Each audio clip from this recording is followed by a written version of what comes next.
The Atlanta Falcons didn't just get good news, they just received a triple dose of absolute adrenaline that proves this franchise is finally heading in the right direction.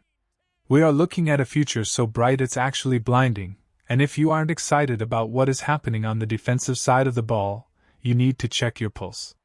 Before we dive into the madness, do me a huge favor and smash that like button, share this with a fellow fan, and make sure you are subscribed because we are building the strongest community right here. Listen, we have to talk about the Defensive Rookie of the Year race because what is happening right now is historic. Usually, you hope your team gets one guy who can maybe, just maybe, crack the conversation for an award like this. But Atlanta, we don't do things halfway. We have two legitimate finalists for Defensive Rookie of the Year. We have James Pierce Jr. and Xavier Watts representing the Dirty Birds on the national stage. This is massive. It is a triple dose of news because we also have an update on Bijon Robinson later.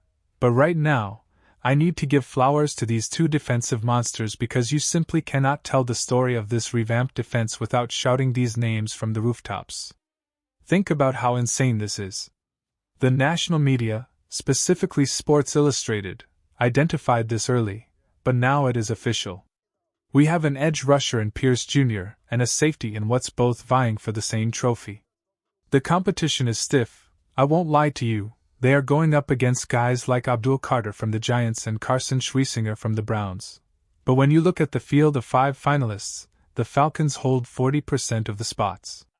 Mathematically, the odds of a Falcon bringing this hardware home are nearly half. That is the kind of recognition this organization has been starving for. Now I want to ask you something honestly. When was the last time you felt this confident about our young defensive core? It feels different this time, doesn't it? Let's keep it real for a second. I love Xavier Watts. The kid is a baller. But if we are talking about who truly deserves to walk away with the Rookie of the Year crown, it has to be James Pierce Jr., and I don't even think it's close. This isn't a knock on Watts, it is just a testament to how otherworldly Pierce has been. His second half of the 2025 season was legendary. It was some of the most dominant tape I have ever seen from a rookie.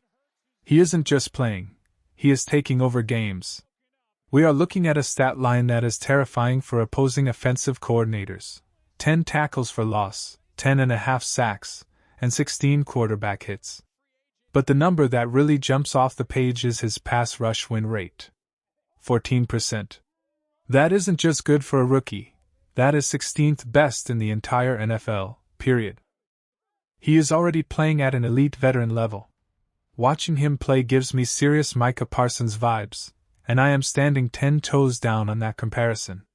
No, they aren't clones, but they share that same predator mentality. When the ball snaps, their only instinct is to destroy the quarterback. That is his bread and butter. That is exactly why we drafted him. It is interesting when you compare him to his fellow first-rounder, Jalen Walker. They are like fire and ice. Walker is that well-rounded, do-it-all linebacker who plays a bit more traditionally, almost like Caden Ellis. He can stop the run, he can drop into coverage, he is the Swiss Army knife. But James Pierce Jr., he is the dagger. He offers a level of speed and raw power that is unrivaled on this roster.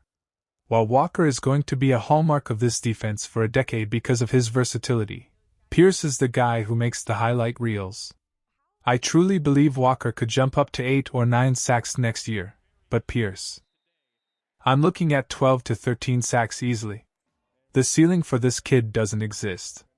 Here is the question of the day for you guys, and I want to see a war in the comments section. If you had to pick only one, who actually deserves the Defensive Rookie of the Year award more? Is it the raw dominance of James Pierce Jr., or the playmaking ability of Xavier Watts? Drop your pick below and tell me why. Speaking of Xavier Watts, let's pivot to the secondary because this man deserves his own spotlight. I remember watching every single snap of his at Notre Dame and thinking that whoever drafts this kid is getting a future All-Pro. And guess what? We were right. This dude is incredible. We are talking about 96 tackles, 11 pass breakups, and 5 interceptions. He is a ball hawk in the truest sense of the word. He tackles willingly, He covers sideline to sideline, and he has a nose for the football that you just cannot teach. I'm going to make a bold prediction right now.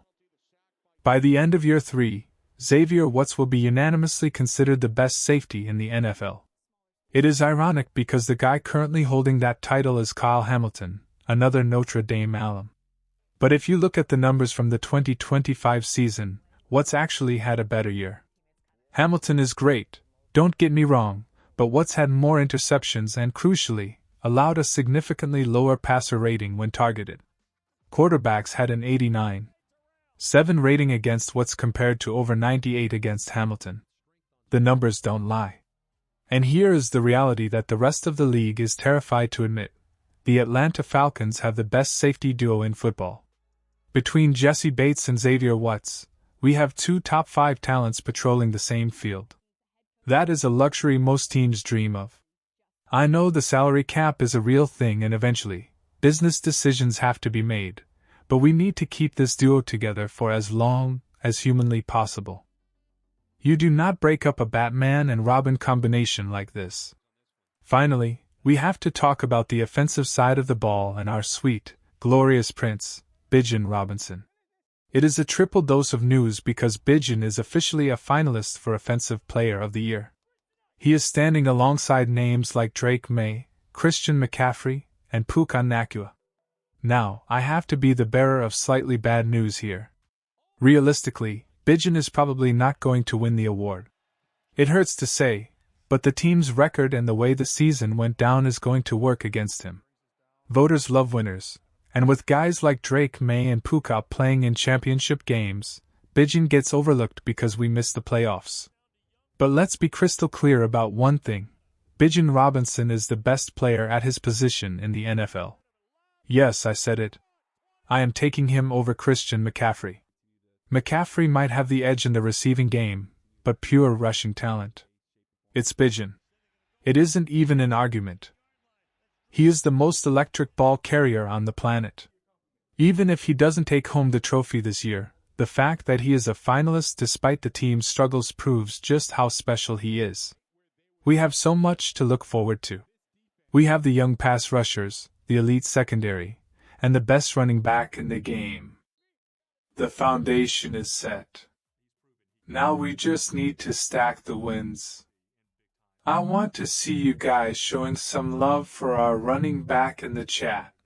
Drop a 7 if you think Bijan is the true king.